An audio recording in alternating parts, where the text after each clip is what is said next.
성경 말씀 사도행전 23장 12절에서 16절의 말씀입니다. 주여 감사합니다. 23장 12절에서 16절까지 같이 읽습니다. 날이 새매 유대인들이 당을 지어 맹세하되 바울을 죽이기 전에는 먹지도 아니하고 마시지도 아니하겠다 하고 이같이 동맹한 자가 40여 명이더라. 대제사장들과 장로들에게 가서 말하되 우리가 바울을 죽이기 전에는 아무것도 먹지 않기로 굳게 맹세하였으니 이제 너희는 그의 사실을 더 자세히 물어보려는 척하면서 공회와 함께 천부장에게 청하여 바울을 너희에게로 데리고 내려오게 하라. 우리는 그가 가까이 오기 전에 죽이기로 준비하였노라 하더니 바울의 생질이 그들이 매복하여 있다함을 듣고 와서 영내에 들어가 바울에게 알린지라. 아멘. 사도 바울이 예루살렘에서 지금 겪고 있는 일들을 지금 계속해서 우리가 나누고 있습니다. 자, 예루살렘에서 바울을 해하려 하고 죽이려고 하는 자들이 지금 곳곳에서 생겨나고 있습니다. 죽이려는 자, 그에 반해서 바울은 스스로 죽으려 하는 자. 근데 이제 죽이려 하는 자와 죽고자 하는 자는 전혀 이제 다른 결의를 할 수 있겠죠. 지금 바울은 무엇을 위해서 죽으려 하고 있습니까? 복음을 위해서, 그리스도의 사명을 위해서 죽으려고 하고 있습니다. 사람은 결국은 다 죽습니다. 그런데 여러분, 이제는 예전에는 어떻게 이제 태어나는가에 대해서 관심이 많았지만은 이제는 세상은 어떻게 죽는가가 이제 관심이라 이렇게 볼 수가 있습니다. 태어나는 것은 자신이 어떻게 준비할 수 있는 의지와 전혀 관계없는 것이라고 한다면 죽는 문제에 있어서는 자신의 의지와 관계가 있다 할 수 있습니다. 어떻게 죽고자 하느냐, 죽음을 잘 준비하는 자가 참 이제 복 있는 자라. 성경에서는 어떤 말씀하셨습니까? 주 안에서 죽는 자는 복이 있다 이렇게 말씀을 하셨죠. 그러니까 죽더라도 잘 죽어야 된다라는 거. 어떻게 죽어야 된다? 주 안에서 죽어야 된다라는 거.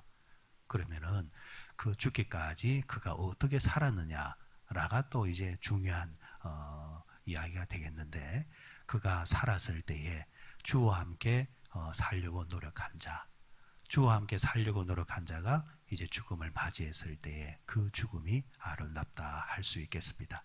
지금 바울은 살아도 어떻게 살려고 하는 겁니까? 주를 위해 살려고 하고 복음을 위해 살려고 하고, 그리고 복음을 위해서 죽을 수밖에 없다고 한다면 그 또한 그것을 기쁨으로 받아들이면서 그 길을 가는 모습을 보고 있습니다. 이에 반해서 어떤 한 무리들은 예수님에게도 마찬가지였고 지금 복음을 전하는 바울에게도 마찬가지고 자신들이 살고자 남을 해하려고 하는, 죽이려고 하는 그런 모습을 보이고 있습니다. 오늘 바울을 향해서 저 사람이 살아있으면 우리는 견딜 수 없다 하면서 그 사람을 죽이려고 하는 특공대가 40여 명이 등장하는 것을 이제 보게 되어집니다. 역사적으로 보면은 이 자살, 그러니까 자신이 이제 죽어서라도 남을 해하려고 하는 그런 이제 자들이 이제 있었는데, 이런 2차 세계 대전 때에 일본의 그 가미카제라는 그런 특공대가 있었죠. 가미카제. 우리말로 말하면은 신풍이라, 그러니까 신의 바람이라라는 그런 이름을 이제 의미를 부여해 가지고 그 자신 이제 그 자살제 특공대, 그러니까 비행기다가 이제 폭탄을 실어 가지고 당시 이제 미국의 그 항공모함에 일본이 자꾸 밀리니까 이 항공모함을 어떻게 해결해 보고자 일본이 이제 선택한 방법이, 잔인한 방법이 10대에서 20대 초반 되는 이 애들, 비행기를 운전하지도 못하는 애들, 그러니까 일주일 만에, 그러니까 그 비행기를 어떻게 이제 띄우는 그 정도만 배우게 만들어 가지고 돌아오는 이제 연료는 없고 가는 연료만 실어 가지고 가서 항공모함에 부딪혀 가지고 스스로 이제 목숨을 끊고 나라를 위해서, 신을 위해서 어떻게 하라 라는 그런 특공대가 있었잖아요. 역사적으로 보면은 뭐 영화로도 우리가 접하는 경우가 많았지만은 약 한 3,500명의 그 가미카제 특공대가 있었다고 합니다. 전부 다 10대들, 20대 초반 정도 있었는데 이 3,500명 가운데서 실제로 그 배에 가서 부딪힌 이 특공대는 별로 없다고 합니다. 왜냐니까 운전이 미숙하니까 대부분이 바다로 곤두박질을 쳤다고 하죠. 그들을 그렇게 사지에 몰아넣었던 당사자들이 누굽니까? 이제 나이가 든 뒤에 정치 배후 세력들이죠. 항상 이렇게 여러분들 앞장 세우는 자가 있으면은 뒤에서 밀어붙이는 자가 있습니다. 그걸 우리는 정치 배후 세력이라 이렇게 이제 말을 합니다. 2001년도에 9월 11일 날 있었던 또 일도 있죠. 우리도 생생히 기억하지. TV를 통해서 보았죠. 자살 특공대입니다. 몇 명의 사람들이 항공에서 하늘에서 민간 그 항공을 납치해가지고 미국의 그 맨하탄에 있는 그 쌍둥이 빌딩에 부딪힌다든지 아니면 워싱턴에 있었던 그런 건물에 펜타곤에 이제 부딪힌다든지 이렇게 이제 자살로 통해서 많은 이제 상대 국가에 피해를 입혔던 많은 인명 피해를 입혔던 그런 일들 우리가 기억하고 있단 말이죠. 그런데 거기도 여러분들 항상 뒤에 뭐가 있습니까? 배후 세력이 있단 말이죠. 그런 배후 세력. 오늘 본문에 보면은 대제사장과 장로들에게 가서 그들이 고했다 했습니다. 그러면 오늘 본문의 배후 세력이 누굽니까? 대제사장들과 장로들입니다. 그러면 그들은 왜 바울을 그렇게 죽이려고 했을까? 사람을 내세워서 특공대를 만들어서 사람들이 부채질 해가지고 바울을 왜 죽이려고 했을까? 그 이유는 한 가지입니다. 그가 죽어야만 자신이 살기 때문에, 그가 죽어야만 자신이 가지고 있는 기득권과 이득을 계속해서 유지할 수 있기 때문에, 그 한 가지 이유 때문에 바울이 되었든 아니면은 예수님이 되셨든 그분들이 전하는 진리와 그분들이 전하는 말씀에는 전혀 관심이 없고 자신들의 이익에 초점이 맞춰 있기 때문에 그에 맞춰서 죽이려고 했다라는 거죠. 여러분, 오늘날 세상을 가만히 한번 보십시오. 핏대를 높이면서 그렇게 외치는 이유들이 뭐냐? 다들 한결같은 이유가 다른 이유 없습니다. 뭐 앞에서는 명분으로 뭐 나라가 어떠니 국민이 어떠니 뭐가 어떠니 그렇게 외치지만은 결국은 보십시오. 자신들의 이익입니다. 기득권을 놓치기 싫은 겁니다. 그걸 쟁취하려고 하는 겁니다. 결국 여러분, 나쁜 정치가 뭡니까? 남을 죽이면서 내가 사는 겁니다. 그래서 세상의 정치에는 희망이 없다라는 거죠. 여러분, 세상의 교육을 한번 보십시오. 오늘날 세상의 교육은 결국에는 이제는 희망이 없는 것 같아요. 과거의 학생들, 아이들을 가만히 생각해 보면은 학교는 공부하는 곳이기도 하지만은 또 한편으로 뭐 하는 곳이었습니까? 인생을 배우는 곳입니다. 학교 생활을 통해서 선생님을 통해서 사람이 되어가는 훈련이 있는 곳이 과거의 학교였습니다. 그런데 오늘날 학교의 모습 보면은 인성은 전혀 관심이 없습니다. 인성에 대해서 잘못 가르쳤다가는 오히려 체벌받았다고 고소 고발 하는 일들이 일어나기 때문에 강단에 있는 교사들도 더 이상 인성에 대해서 별로 관심이 없습니다. 그러다 보니까 아이들은 철저하게 그곳에서 뭐만 배워옵니까? 경쟁만 배워옵니다. 그런 아이들이 이제 세상에 나와서 살아가면서 세상에서 이제 그들이 어른이 되었을 때, 장년이 되었을 때에 자신들이 살고자 스스럼 없이 남을 해하는 것. 길을 가다가도 누군가가 쓰러져 있거나 어려움을 당하면은 자신에게 손해가 올 것 같으면은 손도 대지 아니하고 아는 척도 하지 아니하는 그런 세상을 지금 만들어가고 있다라는 것. 그러면은 그런 일들이 왜 일어나는가? 그 아이들 앞에 서 있는 자들이 또 자신들의 이득을 위해서, 기득권을 위해서 불필요한 것은 더 이상 하지 않으려고 하는 그런 일들이 너무 많더라는 거죠. 그런 면에서 여러분, 저는 교회가 세상의 최후의 보루라고 생각합니다. 세상의 종교가, 기독교가 이 부분을 책임지지 못하면 세상은 더 이상 희망이 없습니다. 교인들조차도, 교회조차도 자신들의 기득권을 위해서, 이익을 위해서 진리에 대해서 입을 다물다든지, 진리에 대해서 무관심한다든지 한다고 한다면 창세기 6장에 하나님이 세상을 보면서 세상의 죄악의 관영함에 대해서 보시면서 세상을 창조한 것에 대해서 내가 후회하노라 하면서 물로 심판하시고자 했던 그 계획의 이야기가 또 이 땅의 현실의 이야기가 될 수 있지 않겠냐는 겁니다. 결국 여러분, 교회가 세상의 보루입니다. 보루입니다. 그러나 교회가 세상의 보루지만은 자신의 기득권을 위해 살아가는 자들 입장에서는 진리를 외치는 교회가 눈에 가시죠. 그래서 결국에는 세상에는 항상 영적인 전투가 벌어지고 있는 겁니다. 교회는 살리고자 하고 세상은 죽이고자 하고 이 팽팽한 긴장감이 계속해서 이루어지고 있는 세상에서 우리가 살고 있는 데에 그리스도인으로서 우리가 어떻게 살아야 되는지 항상 고심해 보면서 그 진리의 길을 걸어가야 되겠다 할 수 있겠습니다. 40여 명이 지금 바울을 죽이고자, 바울이 살아있을 때는 우리는 시금을 전폐하겠습니다, 절대 밥도 먹지 않겠습니다 하면서 대제사장과 그리고 장로들에게 지금 고하고 있습니다. 이에 반해서 지금 바울은 어떻습니까? 그 사실을 압니다. 뻔히 알고 있습니다. 오늘 바울에게 누가 찾아왔다 했습니까? 생질이 찾아왔다 했죠. 생질이 누구냐? 성경에서는 바울의 생질은 누구를 말하느냐 하니까 바울의 누이의 아들, 조카를 말하는 겁니다. 다시 말해서 바울도 무슨 출신이 어딥니까? 히브리파 출신입니다. 율법주의자 출신입니다. 그럴 때 바울에게도 이 예루살렘에 가족들이라든지 인맥들이 펼쳐져 있다라는 거죠. 그 옛날 바울이 어떤 사람이었습니까? 히브리파 율법주의자로서 그것을 다른 사람들이 유대인들에게 가르치는 사람들이었고 오히려 그가 뭐 하는 사람이었습니까? 선동하는 사람이었습니다. 그러니까 나름대로 그도 인맥이 펼쳐져 있다라는 거예요. 그러니까 바울에게 얼마나 많은 사람들이 이야기를 해줬고 정보를 줬겠습니까?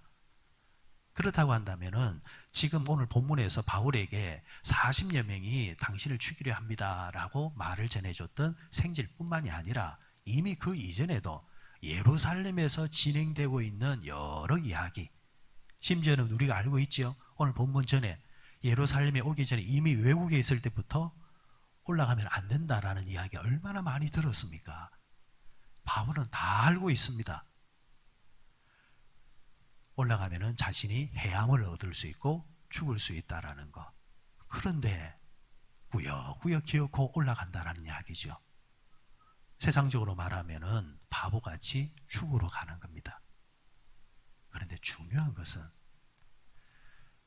세상 사람들 보기에 죽으려고 하는 그 자체도 무엇을 위해서 죽으려 하는가? 자기를 위해서 죽으려 하는 자가 아니라는 겁니다. 여러분, 세상에는 어리석은 죽음이라는 게 있죠. 여러분, 우리 그리스도인들이 지혜가 있어야 됩니다. 죽어야 될 때 죽어야 됩니다. 근데 지금 바울은 어리석은 그 죽음을 말하는 것이 아니라 자기 신념을 위해서 죽으려 하는 것이 아니라 선동에 의해서 끌려다녔지만은 가미가제 그런 3,500명의 그 젊은이나 아니면은 민간 항공을 납치해서 자신이 죽으면서 뭔가를 이루려고 했던 그들이나 나름대로 다 뭐가 있는 사람들입니까? 신념이 있는 사람들입니다. 그런데 그 신념이 뭐라는 거예요? 하나님의 말씀에 위배되고 복음과 위배되는 신념은 자기가 죽으면서까지 뭔가 이루려고 했던 그조차도 죄가 된다는 겁니다. 세상에는 부채질하는 선동하는 사람이 있는가 하면은 그 선동에 잘못 넘어가서 어리석은 신념으로 세월을 낭비하거나 남을 해하거나 자기의 아까운 목숨을 버리는 자들이 있는가 하면 지금 바울처럼 신념은 신념이지만 그 신념이 뭐에 근거한 신념입니까? 하나님의 말씀, 복음에 근거한 신념이라는 겁니다. 저는 이것을 믿음의 야성이라 저는 생각을 합니다. 오늘날 그리스도인들이 야성이 많이 떨어진 것 같아요. 야성이.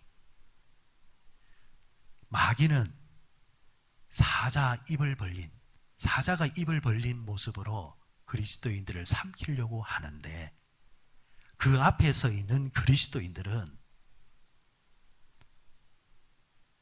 속절없이 당하는 그런 연약한 존재처럼 너무 많이 전락해 있지 않는가. 마귀가 사자면은 그리스도인들은 그 사자보다 더 큰 용맹스러운 모습을 가지고 있어야 되죠. 믿음의 전신갑주를 입으라 했잖아요. 머리에는 투구를 쓰고 가슴에 흉배를 붙이고 의에 흉배를 붙이고 진리의 허리띠를 띠고 손에는 뭘 쥐라 했습니까? 믿음의 방패와 말씀의 금을 들으라 했잖아요.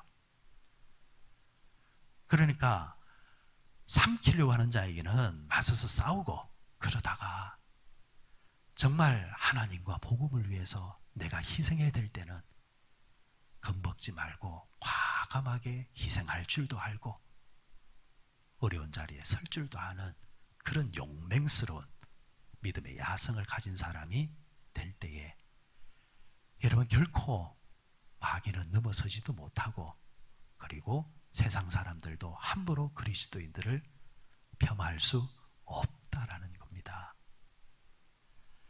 그런 면에서 이 바울은 주변의 사람들 보기에